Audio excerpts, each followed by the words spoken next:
మార్కాపురం జిల్లాలో bus accident అయింది. Trolley bus కాదు యాక్సిడెంట్ అయింది. యాక్సిడెంట్ తర్వాత 14 మంది సజీవ దహనం అయ్యారు.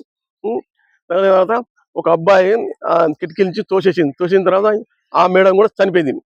అదే ఒక వ్యక్తి ఆడంగపోతుంది. పోయేటప్పుడు స్కూటర్ ఆడబెట్టి ఒక రాయి గుండ్రా తీసుకొని పలగొట్టిండు. పలగొట్టని అందరు బయటకు వచ్చిండు. మరి కాపాడింది ఎవరు?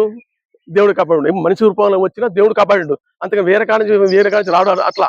అయితే ఇదే విధంగా కర్నూలులో కూడా 23 మంది చనిపోయారు యాక్సిడెంట్ అయ్యి అక్కడ. అయితే ఒక వ్యక్తి ఏమంటుండంటే దేవునికి ప్రతి ఒక్క తెలుసు కదా, మరి దేవుడు కాపాడదు కదా, దేవుడు ఉండాలేడా అన్నాడు. అయితే ఈ మాట చెప్పింది కరెక్టే. దేవుడు ఉన్నాడు, దేవుడు చూస్తూ తెలుసు. దేవుడు ఎట్లా కాపాడతాడు? ఇప్పుడు ఒక దొంగతనం చేసినాం, ఒక కిరీటం వేసుకొచ్చినాం, ఒక గొలుసు వేసుకొచ్చినాం. కానీ ఎవరైతే వేసుకొచ్చినా వానికే తెలుస్తుంది. వానికి ఎట్లా తెలుస్తుంది? అల్లా దేవుడు, వాని లోపల దేవుడు కాబట్టి తెలుస్తుంది అనమాట. అట్లా తెలుస్తుంది కానీ వేరే విధంగా తెలవదు. అయితే చేసేది దేవుడే, చేయించేది దేవుడే, దొంగతనం చేసేది కూడా దేవుడే. కానీ మనిషి అనుమతి లేకుండా కానీ కాదు.